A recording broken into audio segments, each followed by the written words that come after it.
ассалому алайкум бинандагони гиромӣ. Нашри ҷанбастии барномаи иттилоотии навидро мустақиман аз телевизиони Сафина манзуратон мегардонем. Дар студия Суҳробшоҳ Давлатзода. имрӯз дар қасри миллат асосгузори сулҳу ваҳдати миллӣ пешвои миллат президенти ҷумҳурии Тоҷикистон муҳтарам Эмомалӣ Раҳмон дар ҳушияи ҷаласаи вазирони корҳои хориҷии давлатҳои аъзои созмони ҳамкории Шанхай дабири кулли ин созмон Владимир Норовро ба ҳузур пазируфтанд. дар ҷараёни мулоқот рӯзномаи кори ҷаласаи вазирони корҳои хориҷии давлатҳои аъзои созмон ва масъалаҳои омодагӣ ба ҷаласаи ҷашнии шӯрои сарони давлатҳои аъзои созмони ҳамкории Шанхай дар Душанбе мавриди баррасӣ қарор дода шуд. президенти мамлакат муҳтарам Эмомалӣ Раҳмон таъкид доштанд, ки Тоҷикистон ҳамчун раиси амалкунанда дар созмон вазифаҳои худро мутобиқи афзалиятҳои зикршуда пайваста иҷро мекунад. таъкид гардид, ки ҳадаф аз иҷрои вазифаҳо ва амалисозии тадбирҳои қаблӣ рушди минбаъдаи созмони ҳамкории Шанхай ва истифодаи пурраи имконияти он мебошад. дар ҷараёни мулоқот масъалаҳои ҳамкории кишварҳои аъзои созмон оид ба таъмини амнияти минтақавӣ, вазъи мураккаби сиёсӣ дар Афғонистон, пурзур кардани ҳифзи сарҳади давлатии Тоҷикистон бо ин кишвари ҳамсоя, муборизаи муштарак бар зидди таҳдиду хатарҳои ҷаҳони муосир, терроризму экстремизм, гардиши ғайриқонунии маводи мухаддир, ҷиноятҳои киберӣ ва ҷинояткории муташаккили фаромилӣ муҳокима карда шуд. таъкид гардид, ки созмони ҳамкории Шанхайро лозим аст, ки дар самти амният бо созмони аҳдномаи амнияти дастаҷамъӣ, маркази зидди террористии иттиҳоди давлатҳои мустақил ва сохторҳои махсуси созмони милали муттаҳид ҳамкории амалӣ барқарор намояд. зимни мулоқот вобаста ба вазъи феълӣ ва дурнамои муносиботи Тоҷикистон бо давлатҳои аъзои созмони ҳамкории Шанхай, таҳкими робитаҳо дар соҳаи иқтисодӣ, энергетика, саноат, ҳамкории байнибонкӣ ва гуманитарӣ зарур шумурда шуд. дар вохӯрӣ инчунин оид ба ҳалли дигар масъалаҳои мавриди таваҷҷӯҳ гуфтугӯи судманд сурат гирифт. пас аз анҷоми мулоқот бо асосгузории сулҳу ваҳдати миллӣ пешвои миллат президенти ҷумҳурии Тоҷикистон муҳтарам Эмомалӣ Раҳмон дабири кулли созмони ҳамкории Шанхай Владимир Норов андешаҳои худро ба хабарнигорон чунин баён дошт. Мы в ходе этого встречи подробно обсудили итоги подготовки к саммиту ШОС. И прежде всего сейчас это встречи министров иностранных дел. Надо сказать, что председательство Таджикистана в Шанхайской организации сотрудничества началось еще с ноября прошлого года. И в этот период было запланировано 150 мероприятий. И уже за прошедшее время Таджикистан в период председательства во главе с уважаемым Эмомали Шариповичем, надо отметить, что по инициативе Таджикистана в ближайшее время будут уже проведены до саммита ШОС встречи министров промышленности и энергетики. Это впервые пройдут такие встречи, потому как именно в настоящее время потенциал наших стран пока что в сфере торгово-экономического сотрудничества, в сфере реализации многосторонних инвестиционных проектов не реализуется еще в той мере, которой мы хотели бы. По региону ШОС это 18 стран, которые охватывают 8 стран-членов ШОС, 4 наблюдателя и партнеры по диалогу. Это почти половина населения мира, это 60% территории Евразийского континента. Это регион, обладающий большими энергетическими, минеральными ресурсами. Если взять вот Таджикистан, как раз мы об этом тоже уважаемым Эмомали Шариповичем обсуждали. В вопросах энергетики Таджикистан обладает большим потенциалом в этой сфере. Около 30 сейчас подготовлены документы, которые будут подписаны как министрами, так и главами государств. Этот саммит, который планируется, будет юбилейным. И он будет важным, можно сказать, событием исторического масштаба, потому как будут подведены итоги 20-летия ШОС, а также будут определены, значит, дальнейшие действия нашей организации на предстоящие годы. Один из важных документов, конечно, это Душанбинская декларация Совета глав государств. К этому документу сейчас идет тщательная подготовка этого документа странами, членами И я убежден, что этот документ станет именно основополагающим и определит дальнейшее развитие нашей организации. Таджикистан вносит большой вклад в развитие нашей организации. Благодаря вот именно вкладу Таджикистана, а имам Али Шарипович является одним из основателей нашей организации. 15 июня 2001 года в Шанхае была принята декларация о создании этой организации. Надо сказать, что наши лидеры, основатели этой организации, в том числе и имам Али Шарипович, имели очень такое дальновидное видение, то есть стратегическое видение важности этой организации в интересах наших стран и народов. Эта организация была создана за 3 месяца. И надо сказать, что одним из первых документов, которое было принято, это конвенция по борьбе с 3 силами зла, это терроризмом, экстремизмом и сепаратизмом. Также была выражена благодарность президенту Таджикистана, уважаемому имаму Али Шариповичу, за усилия таджикской стороны по проведению специального мероприятия с ООН и принятия специальной резолюции Объединенных Наций по дальнейшему укреплению отношений между ШОС и ООН.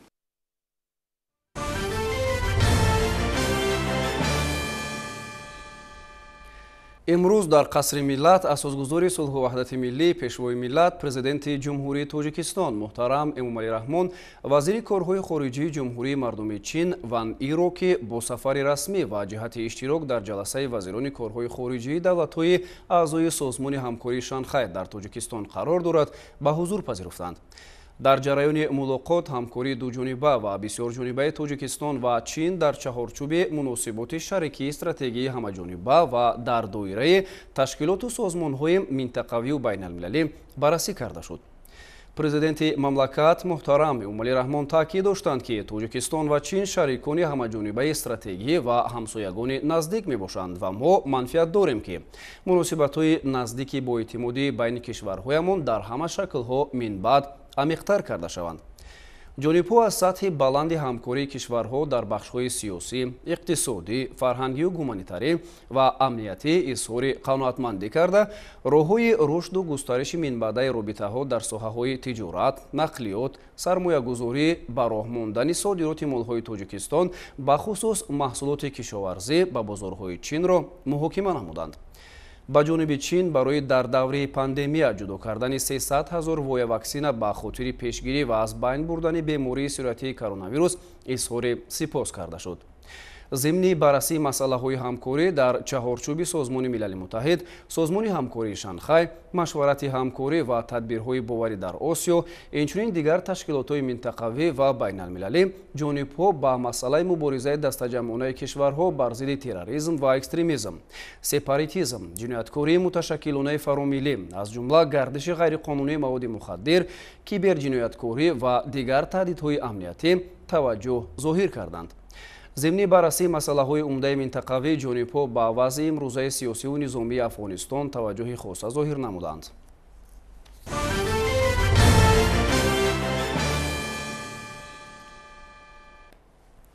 موضوع دیگر: بنابر توصیه متخصصان شدیداً کار گرفتن از احتیاط و رعایت حتمی و بی‌چون قاعده‌های گیگینی راه اصلی و شرط مهم گرفتار نشدن با بیماری سیرویاتی کرونا میباشد.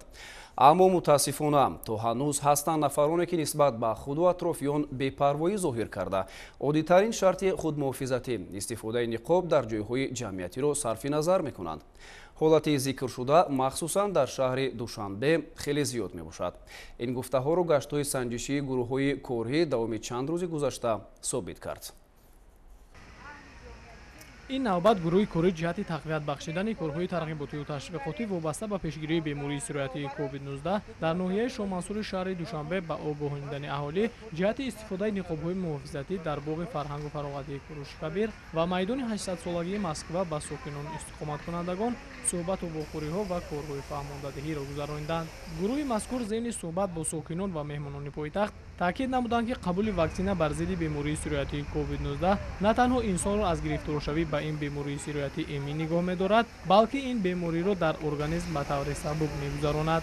бо вуҷуди пурзур намудани корҳои иттилоотию фаҳмондадиҳӣ, баъзе аз сокинони пойтахт нисбат ба саломатии худу наздикон ва атрофиён фориғболӣ зоҳир карда, қоидаҳои беҳдошт ва масофаи иҷтимоиро риоя намекунанд. аз ин ҷиҳат гурӯҳи таъсисёфта дар ноҳия ба шаҳрвандон корҳои фаҳмондадиҳӣ гузаронда, ҳамчунин ба онҳо ниқобҳои тиббӣ тақсим намуданд.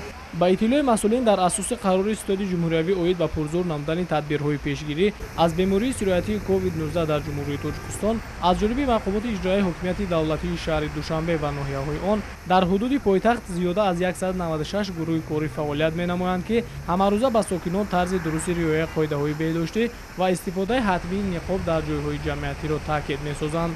гурӯҳҳои мазкур ҳамчунин бо ронандагон ва мусофирони нақлиёти ҷамъиятии пойтахт низ чунин корҳои фаҳмондадиҳиро ба роҳ мондаанд. мавриди зикр аст, ки дар асоси дастуру супоришҳои раиси шаҳри Душанбе муҳтарам Рустами Эмомалӣ то ба эътидол омадани вазъ ҷиҳати пешгирӣ аз интиқолу паҳншавии бемории сироятии COVID-19 дар шаҳри Душанбе ва 4 ноҳияи он гурӯҳҳои корӣ фаъолият намуда, аз сокинон қоидаҳои беҳдоштӣ ва бастани ҳатмии ниқобро талаб менамоянд.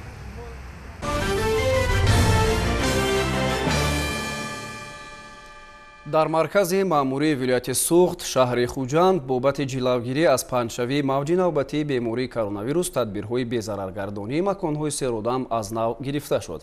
ин чорабиниҳо дар асоси тавсияҳои мутахассисон сурат гирифта, кормандони сохторҳои масъул ба он ҷалб гардиданд. тафсилот дар шарҳи хабарнигорони мо.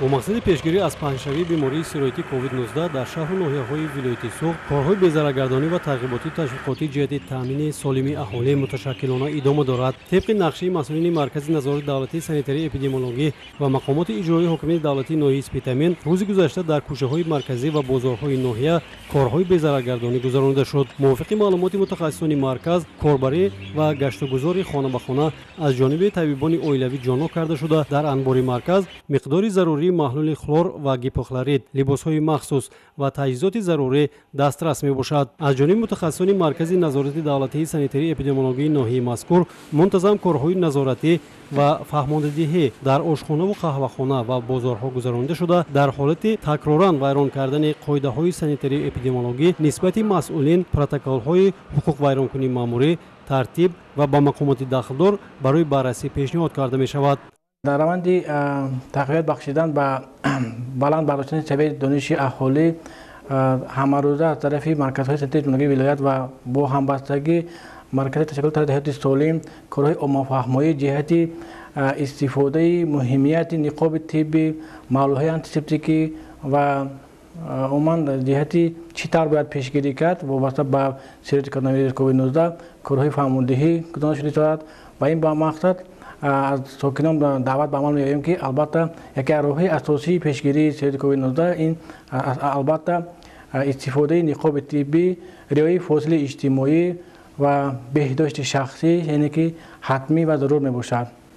аз ҷониби масъулини бозори ашрофи ноҳияи Ҷабор Расулов барои риояи реҷаи ниқобӣ, корбарӣ ҷонлок ва дар даромадгоҳҳои бозор маҳлули антисептикӣ фаровон истифода мегардад. ҳамчунин дар фосилаи ҳар 20 дақиқа тавассути радиои дохилӣ эълон оид ба қоидаҳои пешгирикунандаи гирифторшавӣ ба бемории COVID-19 ва риояи реҷаи ниқобӣ аз ҷониби харидорону фурӯшандагон пахш карда мешавад.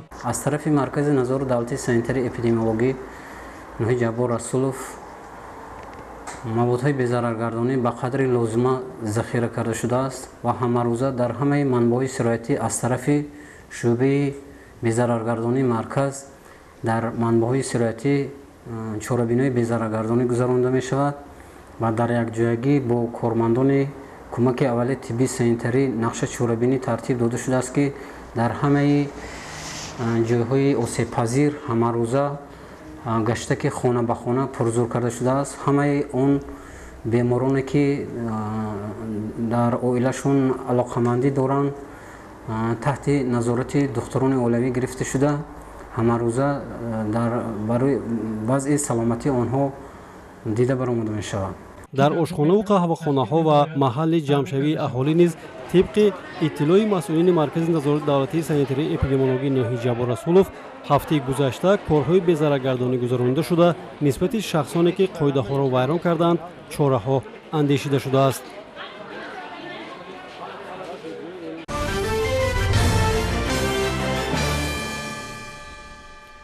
дар ҳошияи сиёсати инсондӯстонаи пешвои миллат муҳтарам Эмомалӣ Раҳмон ва дастуру ибтикороти раиси Маҷлиси Миллии Маҷлиси Олии Ҷумҳурии Тоҷикистон, раиси шаҳри Душанбе муҳтарам Рустам Эмомалӣ ба соҳибкорону ашхоси саховатпеша ҷиҳати дастгирии қишри ниёзманди ҷомеа боз як оила аз шаҳри Душанбе соҳиби манзили нави истиқоматӣ гардид. хона бо тамоми ҷиҳози зарурии рӯзгордорӣ таъмин буда, дар он барои зисти соҳибмулкон шароити арзанда фароҳам гардидааст. дастгирии табақаи ниёзманди ҷомеа ва беҳтар намудани шароити зисти маъюбону муҳтоҷон дар сиёсати иҷтимоии роҳбарияти олии мамлакат, хоса асосгузори сулҳу ваҳдати миллии пешвои миллат, президенти ҷумҳурии Тоҷикистон муҳтарам Эмомалӣ Раҳмон мавқеи хоса дорад. дар ин замина пайвастани қишри ҷомеа дастгирӣ карда мешавад. дар баробари сохторҳои масъули давлатӣ ҳамзамон бо пуштибонии сиёсати иҷтимоии ҳукумати кишвар ва мақомоти иҷроияи ҳокимияти давлатии шаҳри Душанбе, соҳибкорони маҳаллӣ низ барои кӯмаку дастгирии ниёзмандон саҳми муносиби худро мегузоранд. бо нишони ҷонибдории амиқ аз сиёсати инсонпарваронаи пешвои миллат муҳтарам Эмомалӣ Раҳмон ва дастури ибтикороти раиси Маҷлиси Миллии Маҷлиси Олии Ҷумҳурии Тоҷикистон, раиси шаҳри Душанбе муҳтарам Рустами Эмомалӣ, узви ҳизби халқии демократии Тоҷикистон, роҳбари ҷамъияти дораи масъулияти маҳдуди сарманзил, соҳибкор ва вакили Маҷлиси вакилони халқи шаҳри Душанбе Маҳмудҷон Муродов ҳам иқдоми наҷибу хайрхоҳона пеш гирифта, ин навбат ҳам аз ҳисоби даромадҳои фаъолияти соҳибкориаш боз як оилаи ниёзмандро аз шаҳри Душанбе соҳиби манзили истиқоматӣ намуд. Ёр Маҳмад Исматов истиқоматкунандаи шаҳри Душанбе соҳиби 6 фарзанд мебошад, ки бо амри тақдир 5 нафари онҳо маъюб буда аз нобиноӣ азият мекашанд. во машғул шудан ба табобати фарзандони маъюб ва нигоҳбини онҳо, ин оила натавонистанд соҳиби манзили зист шаванд ва наздик ба 25 сол аст ки иҷоранишинанд.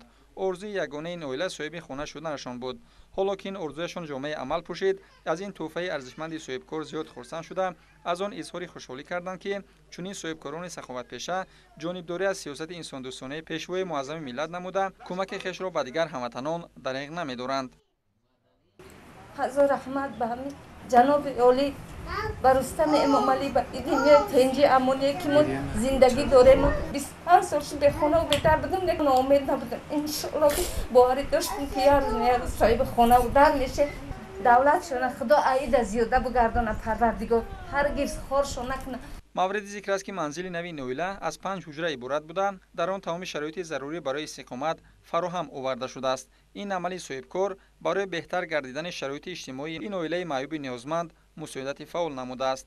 маҳз дастгирии фаъолияти соҳибкорӣ дар мамлакат ва пешниҳод намудани як зумра сабукӣ барои соҳибкорон аз ҷониби ҳукумати ҷумҳурии Тоҷикистон имкон додааст ки чунин шахсони саховатпеша ба ниёзмандон дасти кӯмак дароз намуда, онҳоро хушҳол намоянд. иқдоми наҷиби роҳандозӣ намудаи соҳибкори номбурда намунаи беҳтарини иҷрои амалҳои хайру савоб буда, боиси ибрат барои соҳибкорони дигар аст. зеро иҷрои чунин кори хайру савоб аз ҷониби соҳибкорони дигари кишвар барои кам намудани сатҳи камбизоатӣ ва боло рафтани некуаҳволии сокинони мамлакат мусоидати фаъол менамояд. қариб 25 сол ҷойе ки бехона дардем, ки худованд сафи ҳамин хеле соҳибкорро зиёда гардонад дар Тоҷикистони истиқлол, соҳиби истиқлол ки моро соҳиби хона дар кардан. ба андешаи аъзои ин оила, таъкидҳои пайвастаи сарвари давлат дар роҳи дастгирии ятимон ва оилаҳои ниёзманду бесаробон бешубҳа ба ин табақа нерӯ бахшида, боис мешавад ки онҳо ҳисси тангдастию танҳоии худро канор мегузоранду умед ба ояндаи нек мебанданд. ташаккур ба пешвои миллат, ба асосгузори сулҳ ваҳдат ки мақсад иқадар тенҷӣ кардааст. мо ба шарофати 30 солаги истиқомат соҳиби хона шудем. ин орзуи ма ба орзумон расидем. ба ҷаноби олӣ ташаккур ки мақсад ҳамавақт дар суханош дар кадом баромадаш ки набошад, ҳатто дар маҷлисош мегуфт ки шумо ҷавонор маъюбора оилаҳои ниёзманда аввалин дараҷа дастгирӣ кунем, хор нашаванд, мо намемонем ки хор шаванд. манзили истиқоматӣ дорои ҳуҷраҳои кушоду барҳаво, ошхона бо тамоми ҷиҳозу асбобҳои маишӣ ва дигар иншооти ёрасон иборат мебошад. ҳуҷраҳо ба пуррагӣ бо асбобу васоили зарурии рӯзгордорӣ аз қабили кӯрпаю қолин, мебелу рахти хоб барои кӯдакону калонсолон, яхдону телевизор ва дигар асбоби зарурӣ муҷаҳҳаз мебошад. инчунин барои аҳли хонавода анвои зиёди маводи озуқа дастрас гардидааст. соҳибкор барои таъмини истироҳату фароғати кӯдакони хонавода ҳам тадбирҳои муҳимро амалӣ намудааст ки боиси хушҳолии беандозаи ин дусуракон гардид. вакили маҷлиси вакилони халқи шаҳри Душанбе Маҳмудҷон Муродов аснои муаррифии манзили истиқоматӣ ба ин оила ба онҳо суҳбат карда иброз дошт ки ин қабил амалҳои эҳсонкоронаро ӯ ва дигар ашхоси савобҷӯ бешубҳа дар пайравӣ аз сиёсати инсондӯстонаи пешвои муаззами миллат ва дастуру ибтикороти ҷавонмардонаи раиси маҷлиси миллии маҷлиси олии ҷумҳурии Тоҷикистон, раиси шаҳри Душанбеи муҳтарам Рустами Эмомалӣ амалӣ менамояд. Бо сабаби надоштани хонаи истиқоматӣ, як фарзанди ин оила бо ҳамсари худ дар муҳоҷирати меҳнатӣ қарор доштанд.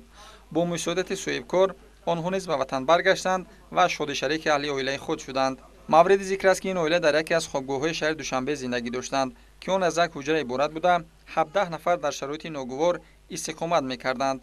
падари хонадон мегӯяд ки тарбияи 5 фарзанди нобино ва пеш бурдани бори зиндагӣ имкон надод ки давоми ин солҳо соҳиби хона шаванд. аз ин рӯ бо мушкили зиёд дар чунин шароит истиқомат доштанд. акнун орзуи деринаашон амалӣ шуда, сарсониву саргардониҳояшон ба ҳукми фаромӯшӣ хоҳад рафт. ҷои таъкид аст ки дар доираи амалҳои хайру савоб аз ҷониби соҳибкори мазкур ҳамзамон барои бошандагони ин хобгоҳи истиқоматӣ хӯрок омода ва тақсим карда шуд.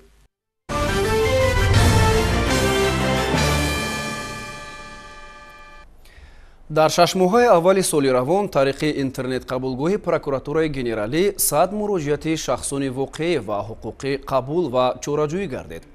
баррасии саривақтию пурра ва холисонаи муроҷиатҳои шахсони воқеӣ ва ҳуқуқӣ, барқарорсозии ҳуқуқу манфиатҳои поймолшудаи онҳо таҳти назорати доимии роҳбарияти мақомот қарор гирифта, аз ҷониби прокурори генералӣ ва муовинони ӯ 576 нафар шаҳрвандон ба қабули шахсӣ пазируфта шуданд. дар ин бора прокурори генералии ҷумҳурии Тоҷикистон генерал полковники адлия Юсуф Раҳмон имрӯз земни нишасти матбуотӣ иттилоъ дод. ба мақомот 23460 муроҷиати хаттии шахсони воқеӣ ва ҳуқуқӣ ворид гардида, аз натиҷаи баррасии онҳо ҳуқуқу манфиатҳои 1684 нафар шаҳрвандон барқарор карда шуданд.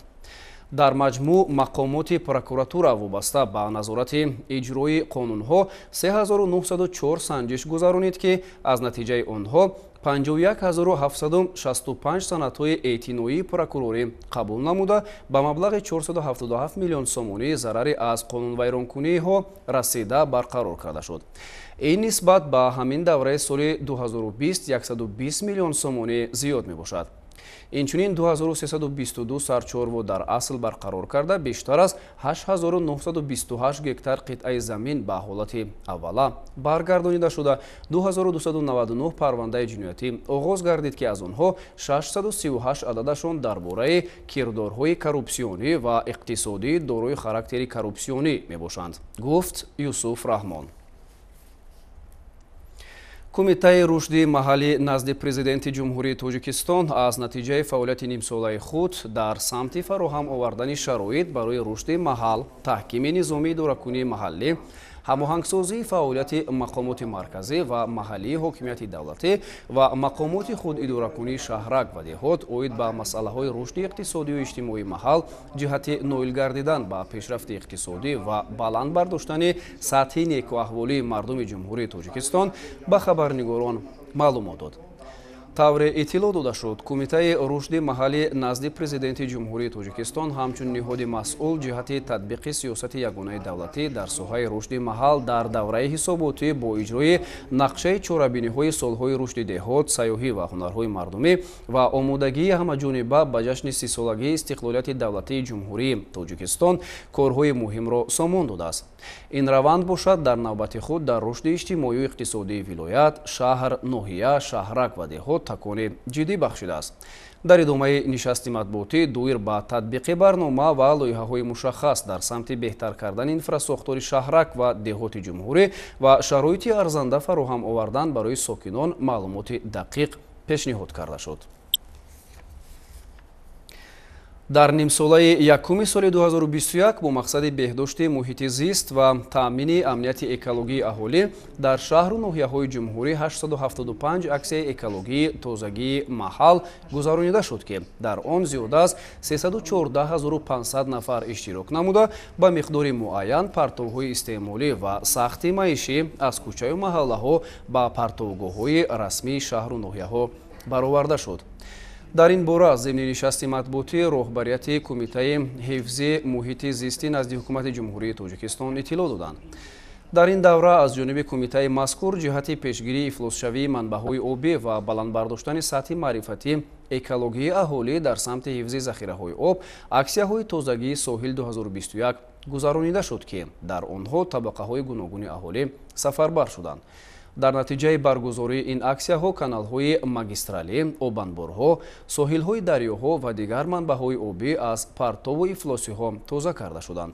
дар самти ҳамкориҳои байналмилалӣ бошад, роҳбарияти кумита иттилоъ доданд ки дар нимсолаи аввали соли 2021 кумитаи ҳифзи муҳити зисти назди ҳукумати ҷумҳурии Тоҷикистон лоиҳаҳои санадҳои дуҷониба миёни ҷумҳурии Тоҷикистон ва ҷумҳурии Португалияро омода намуда, лоиҳаи ёддошти тафоҳум оид ба ҳамкорӣ дар самти осебпазирӣ ба тағйирёбии иқлим, мутобиқшавӣ ва кам кардани оқибатҳои офати табиӣ таҳия ва барои ирсол намудан ба ҷониби Португалия пешниҳод шуд.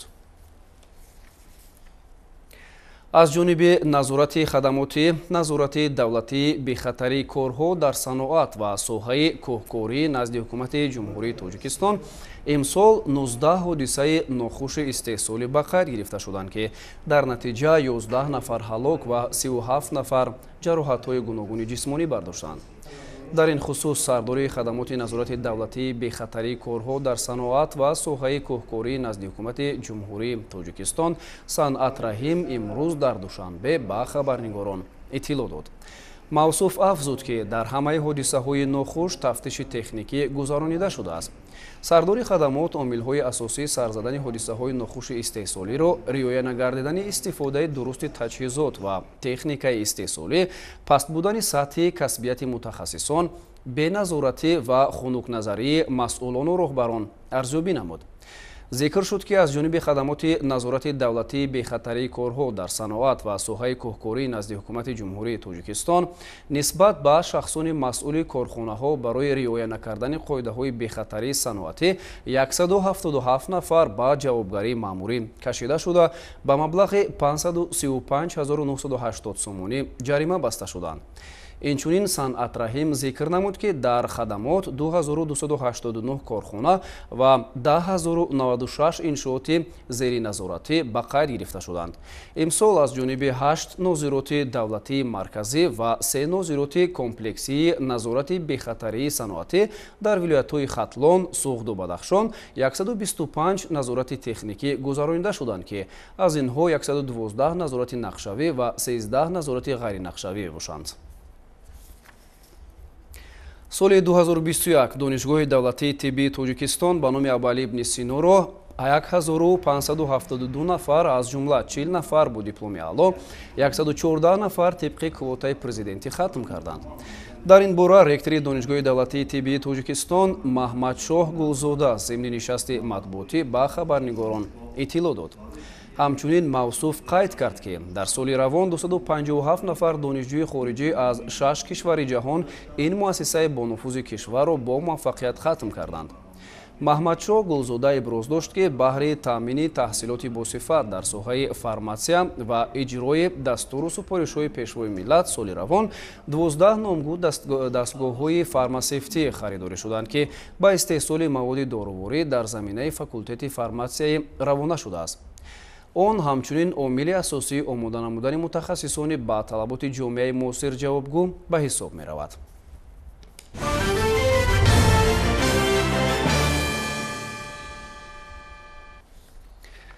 мавзӯи дигар: тадбирҳои ободонию созандагӣ ба ифтихори 30-мин солгарди истиқлолияти давлатии ҷумҳурии Тоҷикистон дар ҳама шаҳру ноҳияҳои мамлакат тибқи нақшачорабиниҳои тарҳрезӣ гардида идома дошта, дар ин самт то ба имрӯз корҳои назаррас анҷом дода шуданд. ҳадаф ва сиёсати бунёдкоронаи ҳукумати мамлакатро соҳибкорони ватандӯсту сокинони бонангу номуси ноҳияҳои Хӯросон ва дӯстии вилояти Хатлон низ аҳлона дастгирӣ намуда, саҳми муносиби худро дар ободу зебо гардонидани якгӯшаи диёр гузошта истодаанд. ҳамкорони мо Хуршеди Абдуалим ва Зайниддин Ҳоҷиев аз рафти корҳои сохтмонии муассисаҳои таълимию тиббии ноҳияҳои мазкур гузориш омода карданд.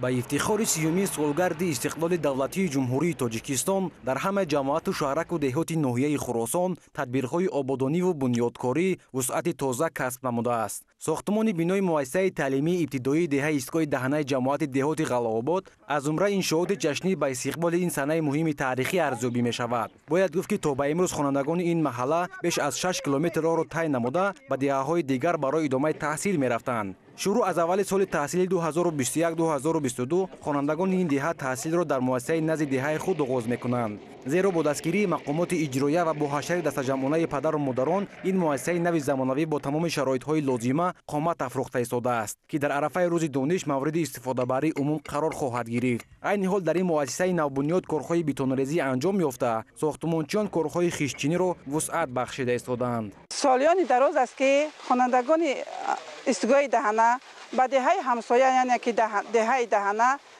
برای دانش آموزی به راه‌های پرخطر را طی نموده از تر و تپه از شاهراه گذشته چقدر خطر بود میگذشتند. این رفت آمد قریب 7 کیلومتر راه بود. کلی همین خوانندگان ایستگاه دهنه بسیار دشوار بود. امروز با دستگیری مقامات ناحیه خراسان در دهه ایستگاه دهنه خوشبختانه بنای مکتب به ساختمان رفته ایستاده است. بعد ساختمان بنای مکتب به همه خوانندگان در روز 30 سالگی استقلالیت یک تحفه بزرگ است. تدبیرهای آبادانی و سازندگی در مؤسسه تعلیمی رقم 51 ناحیه نیز وسعت تازه دارد. از سبب آنکه که بنای سابق مؤسسه به شرایط روزافزونی تعلیم و تدریس خوانندگان مطابق نبود، وزارت معارف و علم در همکاری با مقامات اجرایی حکومت دولتی ناحیه خراسان برای خوانندگان این مؤسسه بنیاد صنفخانه‌های علاوگی زمانوی را آغاز بخشیدند. در کارهای ساختمانی مؤسسه استوهای محلی به کار جلب گردیدند که امروزها بعد از اتمام کارهای بتون‌ریزی ته‌کرسی بنا و برداشتن دیوارهای آن آغاز نموده ایستادند. با مرور زمان که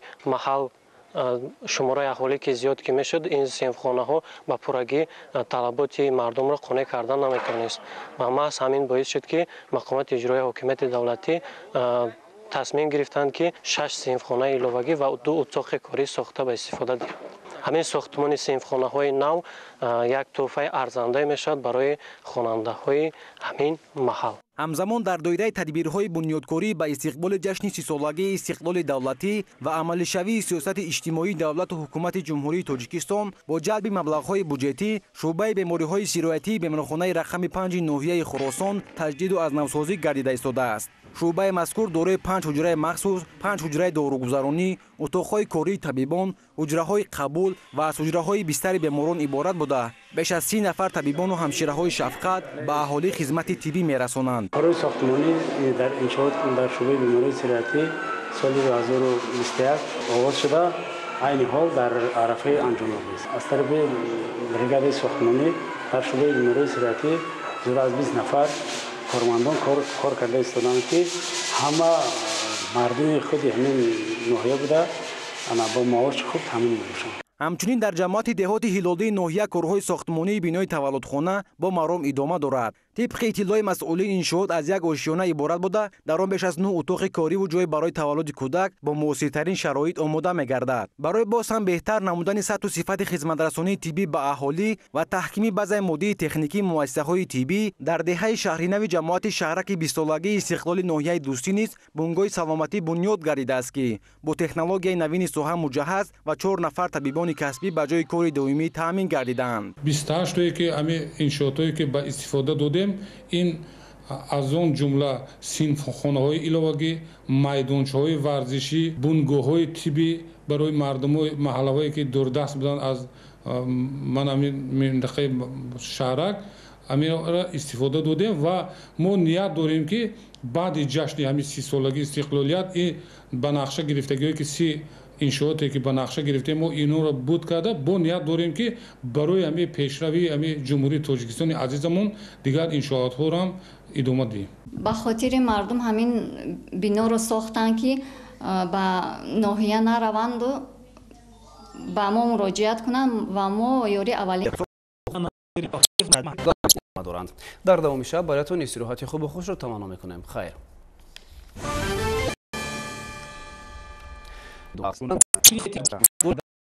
و دوامش هر یک سومچی وای برای چراغان کردن تلاش میکنیم که تو همین 30 سالگی استقلالیت به ҳам асфалтморо ҳам чароғониро ҳамаша вай кунем ба анҷом расонем. мардум иро орзу доштанд. то ҳатто дар баъзе маҳал агар мегуфтем ки амира ҳама мекунем ва боварӣ ам надоштанд. лекин имрӯз ки дидан кор пеш рафтест аст, он нафаре ки дар ходи русия ҳастанд, соҳибкора ҳастанд, ҳамаш саҳми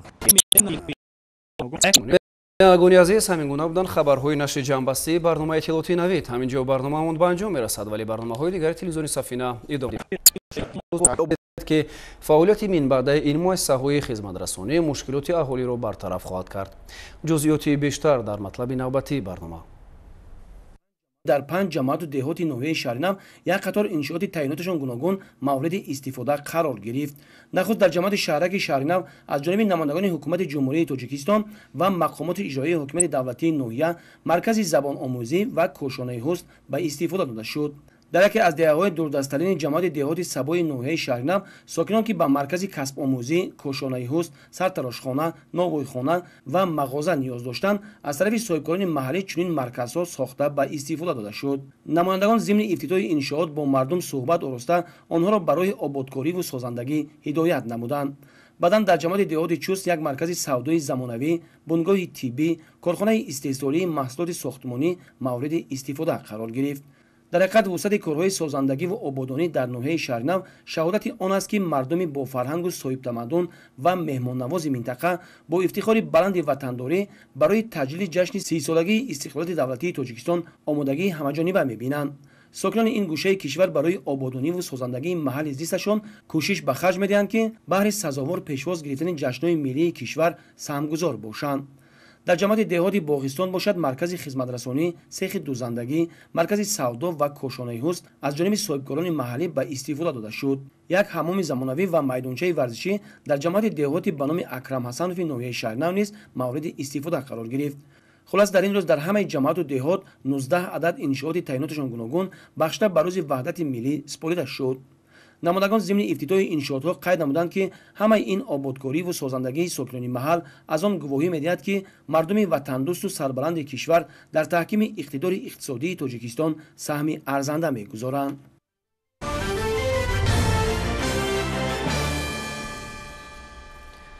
дар солҳои рушди деҳот, сайёҳӣ ва ҳунарҳои мардумӣ ва ба истиқболи 30-юмин солгарди истиқлолияти давлатӣ сокинону соҳибкорони ватандӯсту накӯкори маҳаллаи хуррамдеҳи шаҳри Леваканд аз худ ташаббус нишон дода дар марҳилаи аввал 4 километр роҳҳои мошингардро мунфарш намуда буданд.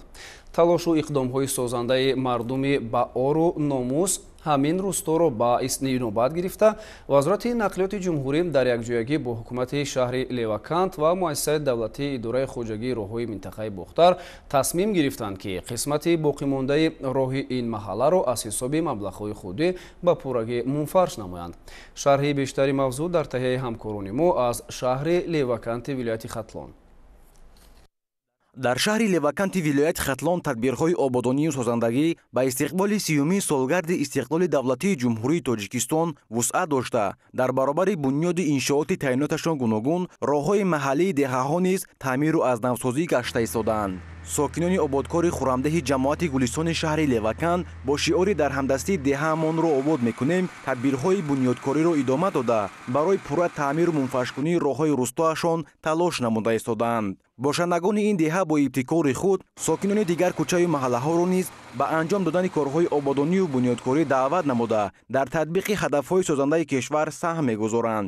сокинони ин маҳал бисёр як мардуми фарҳангдӯст, яъне ки меҳнаткашанд. соли гузашта бо иқдоми ҳамиё зиёда аз 4 километр роҳи ҳамин деҳаро асфалт мунфаш карда буданд ва чикеле ки дидем ин сол бо рафтест мардум ин муроҷиатномаи сарвари давлатро ба як рӯҳияи баланд қабул намуда саҳми арзандаи худшонро гузарондастанд ва шукронаи ҳамин давлат мекунанд, шукронаи тинҷӣ амонӣ мекунанд. солҳои пеш ин раҳо бисёр раҳои фарсуда буданд, аз собиқ шӯравӣ монда буданд. мардум ба як мушкилотҳо баромада ба минтақаи чи шаҳри Бухтар, чи Душанбе, чи шаҳри Леваканд ва давомаш ҳар як сумчи вай барои чароғон кардан талош мекунем ки то ҳами 30-солагии истиқлолият ба ҳам асфалтморо ҳам чароғониро ҳамаша вай кунем ба анҷом расонем. мардум иро орзу доштанд. то ҳатто дар баъзе маҳал агар мегуфтем ки амира ҳама мекунем ва боварӣ ам надоштанд. که امروز که دیدن کار پیش رفته است اون نفرایی که در خود روسیه هستند صاحب کار هستند همش سهم агони азиз ҳамин гуна буданд хабарҳои нашри ҷамъбастии барномаи иттилоотии навид. ҳамин ҷо барномаамон ба анҷом мерасад, вале барномаҳои дигари телевизиони Сафина идома ободониро дар маҳалли зисташон боз ҳам вусъат бахшанд. раҳҳои мо деҳаи хуррамде аз солҳои 60 яъне асфалтпӯш карда шудагӣ будааст. ҳама вайрон шуда буд. дар давоми 61 сол зимистон рафтуомад ба ноҳия ё ба шаҳри бохтар халқ азоб мекашид. соли гузашта мо амин роҳ аз 4 километраша асфалтпӯш карда будем. мана имсол бо 1 километр 200 метраша мондагӣ раҳам ҳамин рӯз мегирем асфалтша. оянда нақшаҳомон ҳамин кӯчаҳое ки байни қишлоқ дар кӯчаҳои майдаранд ҳамин хел карданием ва давомаш ҳар як сумчи буда вай барои чароғон кардан талош мекунем ки то ҳамин 30 солаги истиқлолият ба ҳам асфалтмоно ҳам чароғониро ҳамаша вай кунем ба анҷом расонем. мардум иро орзу доштанд. то ҳатто дар баъзе маҳал агар мегуфтем ки амира ҳама мекунем ва боварӣ ҳам надоштанд. лекин имрӯз ки дидан кор пеш рафтест аст اون نفرایی که در خود روسیه هستند صاحب کار هستند همش سهم агони азиз ҳамин гуна буданд хабарҳои нашри ҷамъбастии барномаи иттилоотии навид. ҳамин ҷо барномаамон ба анҷом мерасад, вале барномаҳои дигари телевизиони Сафина идома доранд. дар давоми шаб бароятон истироҳати хубу хушро таманно мекунем. хайр.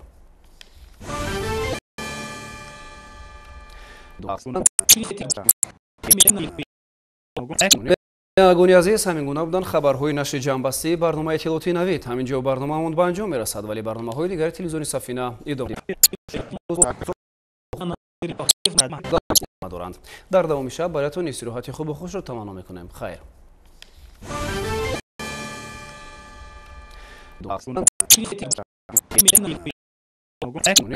агони азиз ҳамин гуна буданд хабарҳои нашри ҷамъбастии барномаи иттилоотии навид. ҳамин ҷо барномаамон ба анҷом мерасад, вале барномаҳои дигари телевизиони Сафина идома доранд. дар давоми шаб бароятон истироҳати хубу хушро таманно мекунем. хайр.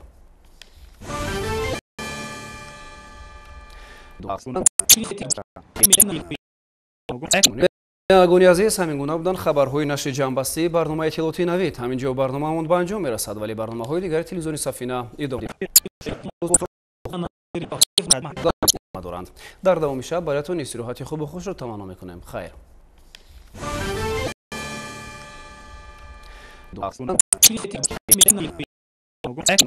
агони азиз ҳамин гуна буданд хабарҳои нашри ҷамъбастии барномаи иттилоотии навид. ҳамин ҷо барномаамон ба анҷом мерасад, вале барномаҳои дигари телевизиони Сафина идома доранд. дар давоми шаб бароятон истироҳати хубу хушро таманно мекунем. хайр.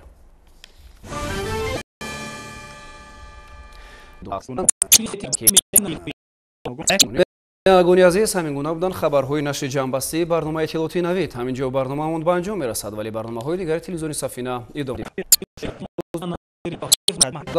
доранд. дар давоми шаб бароятон истироҳати хубу хушро таманно мекунем. хайр.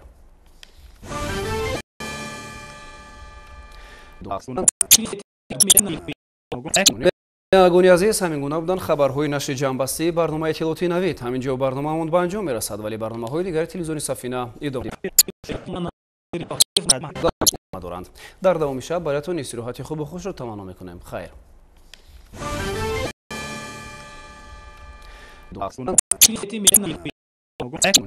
агони азиз ҳамин гуна буданд хабарҳои нашри ҷамъбастии барномаи иттилоотии навид. ҳамин ҷо барномаамон ба анҷом мерасад, вале барномаҳои дигари телевизиони Сафина идома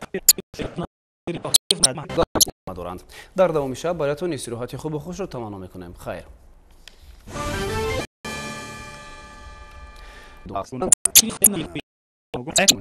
агони азиз ҳамин гуна буданд хабарҳои нашри ҷамъбастии барномаи иттилоотии навид. ҳамин ҷо барномаамон ба анҷом мерасад, вале барномаҳои дигари телевизиони Сафина идома доранд. дар давоми шаб бароятон истироҳати хубу хушро таманно мекунем. хайр.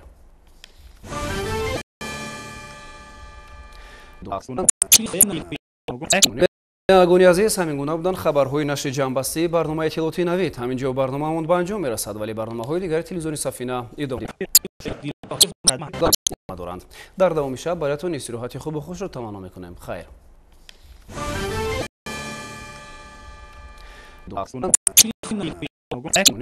агони азиз, ҳамин гуна буданд хабарҳои нашри ҷамъбастии барномаи иттилоъоти навид. ҳамин ҷо барномаамон ба анҷом мерасад, вале барномаҳои дигари телевизиони Сафина идома доранд. дар давоми шаб бароятон истироҳати хубу хушро таманно мекунем. хайр.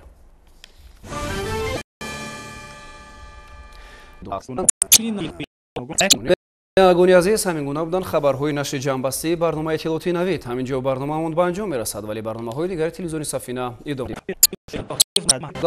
доранд. дар давоми шаб бароятон истироҳати хубу хушро таманно мекунем. хайр.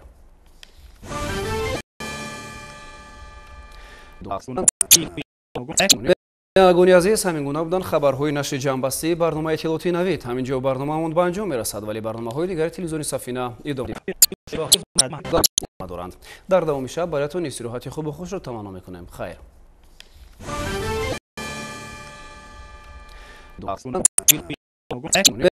агони азиз, ҳамин гуна буданд хабарҳои нашри ҷамъбастии барномаи иттилоъоти навид. ҳамин ҷо барномаамон ба анҷом мерасад, вале барномаҳои дигари телевизиони Сафина идома доранд.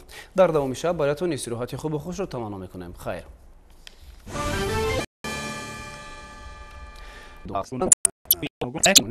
агони азиз, ҳамин гуна буданд хабарҳои нашри ҷамъбастии барномаи иттилоъоти навид. ҳамин ҷо барномаамон ба анҷом мерасад, вале барномаҳои дигари телевизиони Сафина идома доранд. дар давоми шаб бароятон истироҳати хубу хушро таманно мекунем. хайр.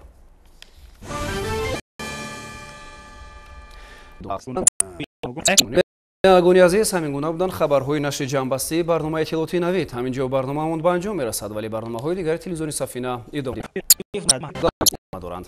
дар давоми шаб бароятон истироҳати хубу хушро таманно мекунем. хайр.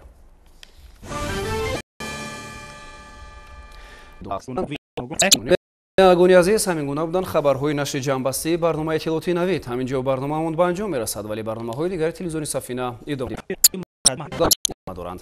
дар давоми шаб бароятон истироҳати хубу хушро таманно мекунем. хайр.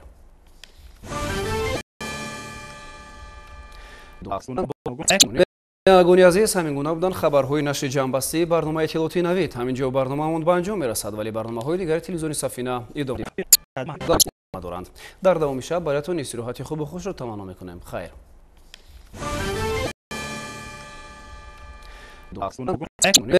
агони азиз, ҳамин гуна буданд хабарҳои нашри ҷамъбастии барномаи иттилоъоти навид. ҳамин ҷо барномаамон ба анҷом мерасад, вале барномаҳои дигари телевизиони Сафина идома доранд. дар давоми шаб бароятон истироҳати хубу хушро таманно мекунем. хайр.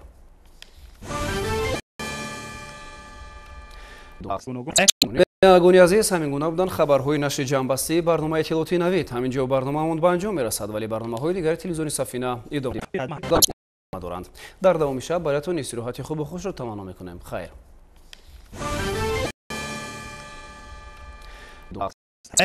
агони азиз, ҳамин гуна буданд хабарҳои нашри ҷамъбастии барномаи иттилоъоти навид. ҳамин ҷо барномаамон ба анҷом мерасад, вале барномаҳои дигари телевизиони Сафина идома доранд. дар давоми шаб бароятон истироҳати хубу хушро таманно мекунем. хайр.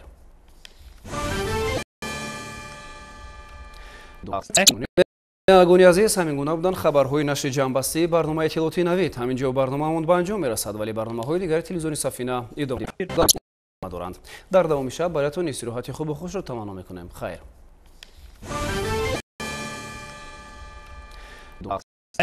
агони азиз, ҳамин гуна буданд хабарҳои нашри ҷамъбастии барномаи иттилоъоти навид. ҳамин ҷо барномаамон ба анҷом мерасад, вале барномаҳои дигари телевизиони Сафина идома доранд. дар давоми шаб бароятон истироҳати хубу хушро таманно мекунем. хайр.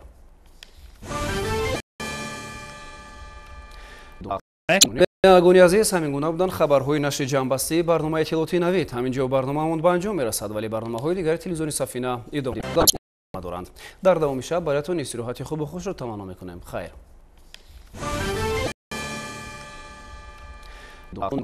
агони азиз, ҳамин гуна буданд хабарҳои нашри ҷамъбастии барномаи иттилоъоти навид. ҳамин ҷо барномаамон ба анҷом мерасад, вале барномаҳои дигари телевизиони Сафина идома доранд. дар давоми шаб бароятон истироҳати хубу хушро таманно мекунем. хайр.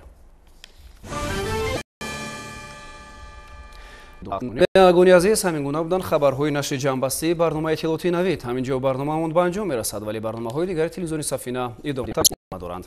дар давоми шаб бароятон истироҳати хубу хушро таманно мекунем. хайр.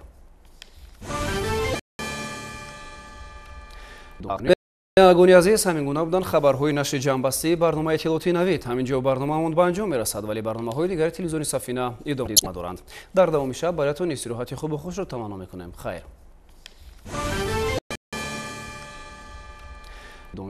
агони азиз, ҳамин гуна буданд хабарҳои нашри ҷамъбастии барномаи иттилоъоти навид. ҳамин ҷо барномаамон ба анҷом мерасад, вале барномаҳои дигари телевизиони Сафина идома доранд.